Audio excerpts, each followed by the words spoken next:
Somebody once told me the world is gonna roll me. I ain't the sharpest tool in the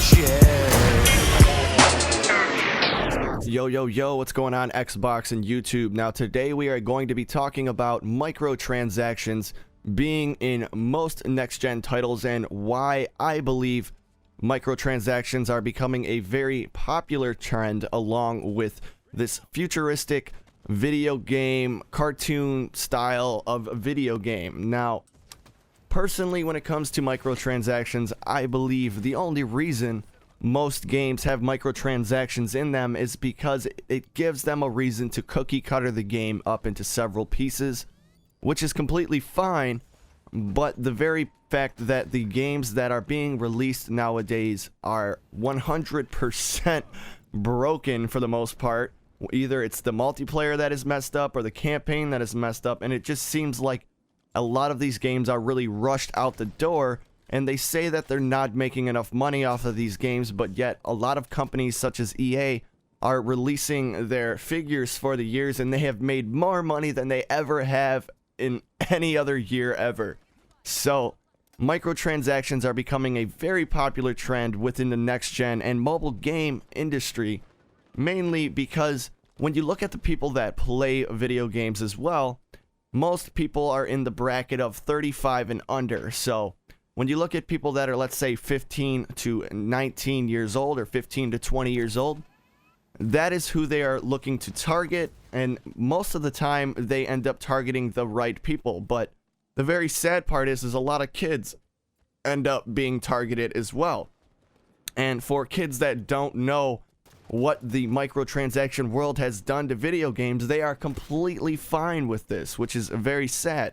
I know plenty of younger kids that play games like Counter-Strike and other crazy PC games that I can't even really mention because I don't really know what they are, but I know Counter-Strike or CSGO is one of the worst culprits when it comes to microtransactions, because apparently there are skins within that game that are worth well over $1,000, and I've only heard this as a rumor, but there are also skins that are worth well over $15,000, and they actually give you the option to trade with real money within this game. So that right there is really messed up to me, because when somebody that is 11 or 12 years old takes all the money they've made this week and dumps it into CSGO just so they can get a camo that they're desperately wanting, kind of makes you wonder why even bother playing the game when you don't get rewarded for actually playing the game, you get rewarded for spending money. And a lot of games seem to reward you nowadays just for spending money, and if you want to play the game without spending money, sure, that's a possibility, but it's going to take you about 5 to 10 times longer than it would if you would have just spent $25 or $30 in the game on microtransactions. Now, most people love spending money on microtransactions, even though they complain about them constantly. And the reason behind all of that is because people are very egotistical when they play video games. And these companies and developers of games know this about us. They know that video games can strike a very emotional chord within us. So by adding a very simple yet deceptive way of bettering your game by simply spending a few dollars here or there, and EA Sports is probably the worst culprit of this. They take your emotions and rip them to shreds, and then they make it very easy for you to maybe better your situation, and all you have to do is buy a pack. Now, the games are predetermined on how you're going to be able to get these packs and what you will be getting within your pack.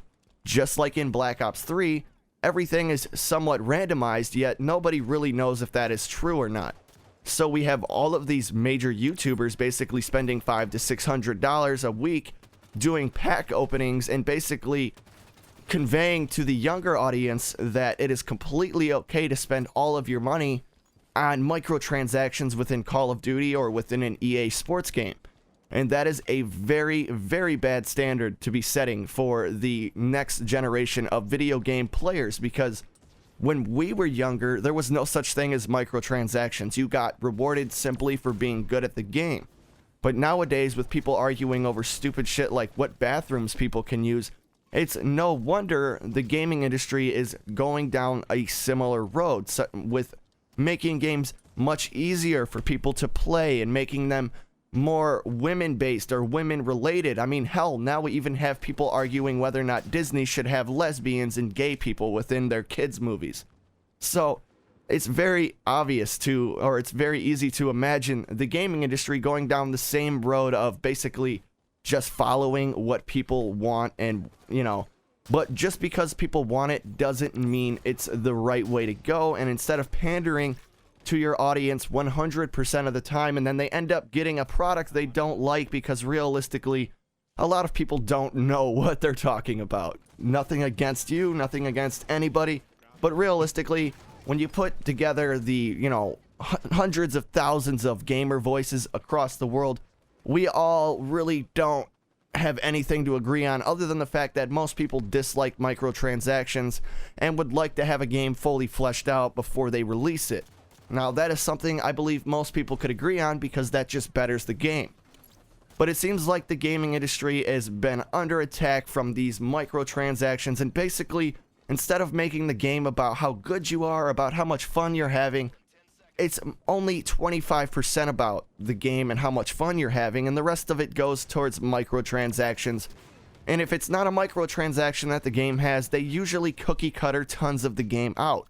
That's why we have DLCs now, and that's the craziest part of the whole gaming industry, in my opinion, because back when I was younger, games did not build games based off the idea that there was going to be DLC coming up in the very near future for the game. So, like I've used before in the past, Halo 2 was a great game because they fully fleshed the game out. The campaign was amazing. It had great replayability. The online worked flawlessly for the most part. The ranking system was great.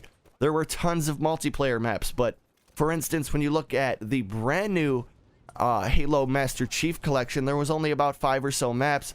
It was all split up. The ranking system was all over the place. Halo 1 was completely fucked up, and they had really no real intention on fixing it within a hurry. And that, to me, just screams sadness. But the real problem, in my opinion, still stems from the very greed of the entire gaming industry. People have gotten very greedy with the advent of, you know, YouTube and social media. And once people found out they could make tons of money by reviewing video games or basically, you know, doing playthroughs or making videos just like the one that I have created, the gaming industry responded by making games that were tailor-made to this industry and were made very easy to show off. So therefore, they were made very easy to be deceptive with. Notice how every year nowadays, we have some form of leak about every game or any piece of gaming industry news before it actually happens. Now, you can see the same parallel with our political system. You usually hear about something through Fox News or through some other news source before you actually hear it come out of the candidate's mouth themselves. Now, this doesn't happen by accident. People know that we do this. People know that there are tons of reporters out there eager to write down or jot down anything that is said and spin it into a news story. So now that they have 90% of us exactly where they want us as far as our expectations for games, these gaming companies went on to the internet and basically bought up every major YouTuber they possibly could. And I'm not blaming the YouTuber. If somebody offered me a good hefty chunk of money, I'm so sorry to you guys. I would certainly let you know that it was a paid promotion, but I would have to take the money. If somebody offered me $50,000 to talk about Call of Duty, I would have to take the money. And I don't blame people that would. Most people would. That is a life-changing amount of money. But once again, the gaming industry knows this. So once they have tailor-made video games that are easily designed to be made deceptively awesome within a YouTube video, and then once they buy all of the major YouTubers and then pay them to make said videos, they basically have us right where they want us yet again. And that is absolutely ridiculous because most people don't expect to have to play a game with the very companies that are making the games that they love to play.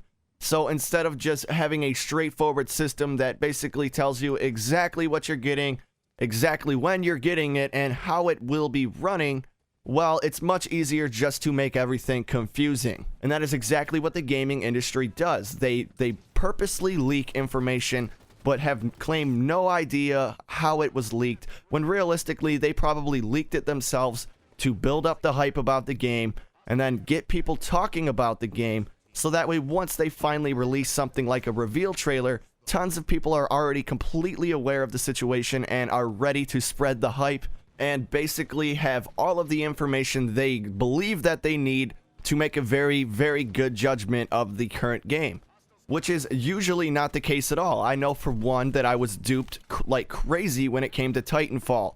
Titanfall looked like an amazing game. The beta played perfectly, and that was all basically to deceive you into believing that you are going to be getting a fleshed out game, when realistically you were just going to be getting an enhanced version of the Titanfall beta.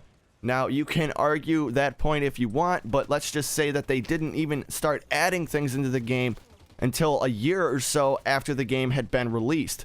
And that is usually the case with tons of games, because once they get your pre-order, that is all that matters. And pre-orders are the sickness, and they basically perpetuate this problem and make it worse, because once you pre-order the game and you get it home, it's already basically too late. They have made their money off of you, and they could fucking care less what you do, think, or say, because guess what? They have your money in their pocket, and they're laughing all the way to the bank.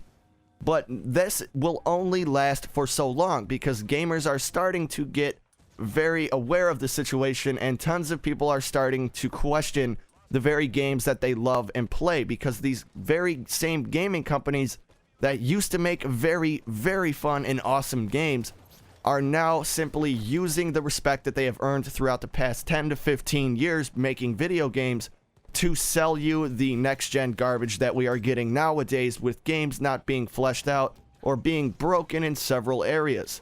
So the gaming industry has got us right where they want us, at least for now. And once we completely lose all trust and loyalty within the companies, guess what? We will be getting what we want again, and like I've said, we'll hopefully have a nice 5 to 10 year window where things are going our way as far as the gaming community wants them. I can't remember the last time a game came out that I was genuinely completely immersed in without having any form of a glitch or something to break my immersion, such as the game not wanting to have the matchmaking system working right, or the ranking system not working right, or there was just tons of problems that come along with this. And a lot of gaming news outlets have lost tons of credibility due to this brand new style of making video games and basically reporting on them. Tons of places such as Polygon basically try to either display a game in the wrong light or show you somebody that is completely unskilled with the game, and then completely attack the gamers when they question the footage that is being watched, or they question the integrity of the person reviewing the game. So tons of places like Polygon have literally went right down the tubes, because most people have discovered that they were completely full of shit, and most people don't even rely on gaming journalist reviews anymore at all in the first place. They even go as far as just to watch them to make fun of the very fact that they are so wrong, and they are so similar to the way that Fox News portrays everyday life. It's just not the real aspect of what is going on. They only basically show you what they want, so that way the people that have paid them to make said video are happy with what they have. Which is really sad, because like I said before, the gaming industry before was not about making money. The bottom line was not money, it was the community, it was the people that played the games. But nowadays, with the drama and the social media and all of the greed being involved within video games, they are just becoming very rushed and very similar to mobile game apps. But with that being said, guys, please let me know what you guys think about this whole situation. Should greed be involved with video games? And should the marketing teams be literally trying to deceive you on a regular basis simply to buy their brand new title? Have you ever felt like a company has ripped you off, or you got a completely different game than you were researching on the internet or based off of what you've seen in the trailer? Have you ever felt like the game was not what they portrayed it to be? Then ask yourself, is that okay? But with that being said, guys, I hope I've opened your perspective, and if I have, and if you have any comments whatsoever or thoughts about the topic that I have talked about today, please remember to comment them below, and remember to like, subscribe, and comment only if you want to But I will see you guys on the next one. Peace.